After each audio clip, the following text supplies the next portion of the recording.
Oke, yuk kita bacakan pertanyaan di sini. Bagaimana cara atau trik mengatasi grogi saat interview? Dan bagaimana cara biar menjawab interview tidak gugup? Gugup, grogi, gugup sama aja ya. Eh, Mari sekarang kita tanyakan kepada diri kita sendiri. Seberapa berani kita ngomong di depan umum atau di depan kelas lah ketika presentasi atau yang lainnya.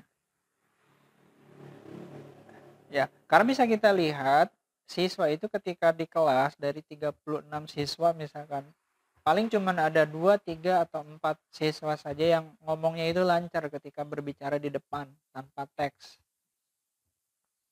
Nah, itu adalah salah satu contoh yang akan membuat kita grogi atau enggak pas interview kerja. Jadi kesimpulannya itu adalah bagaimana caranya, triknya untuk menghadapi rasa grogi. Ya, jawabannya cuma satu, yaitu dengan latihan dan sering-sering praktek, pembiasaan. Yang lebih bagus itu jangan nunggu pas mau interview kita latihan, tapi lakukan pembiasaan-pembiasaan dengan cara melakukan komunikasi yang bagus dengan semua orang.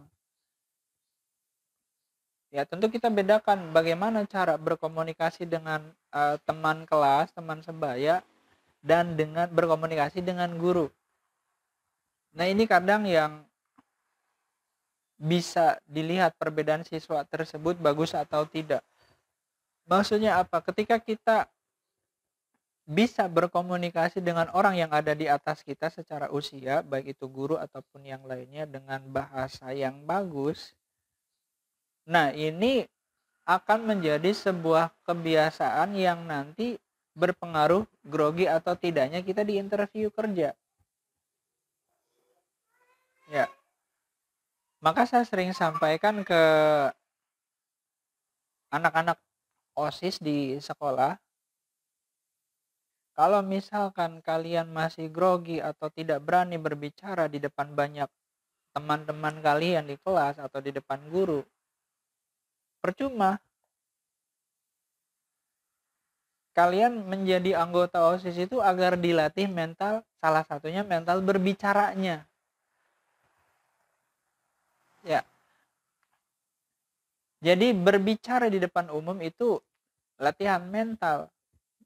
Ketika kita sudah terbiasa berbicara di depan umum, entah itu walaupun hanya sekedar menyampaikan pengumuman, kadang nyampein pengumuman aja disoraki kanan kiri depan gitu.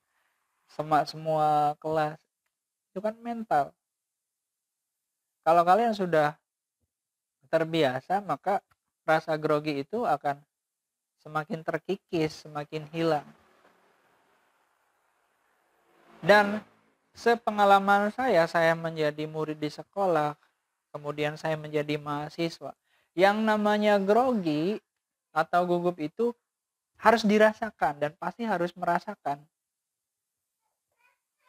Maka lebih baik rasa grogi itu kalian rasakan di kelas, di sekolah, agar ketika pas interview kerja itu rasa grogi itu sudah kita habiskan di kelas. Kalau selama di kelas di sekolah itu kita banyak diam, tidak aktif, dilalahnya tiba-tiba pas mengikuti tes kita masuk interview kerja, baru kelasa, baru kelabakan. Oke, nggak apa-apa kita latih, ya tetap aja berbeda dengan orang yang sudah terbiasa. Ya, maka dari itu bagi kalian yang sekarang statusnya itu masih kelas 3, masih sekolah gitu, atau mungkin sudah terlanjur lulus, coba latih dari hal-hal yang terkecil dengan cara membangun komunikasi yang bagus dengan orang lain. Saya sering bilang ke anak-anak di sekolah itu, coba biasakan ngomong punten, punten Pak, terima kasih Pak. Itu adalah salah satu contoh cara untuk membiasakan pembiasaan-pembiasaan yang bagus. Kesimpulannya, grogi itu harus dikalahkan, harus dilatih dengan pembiasaan. Oke, terima kasih. Semoga bisa membantu.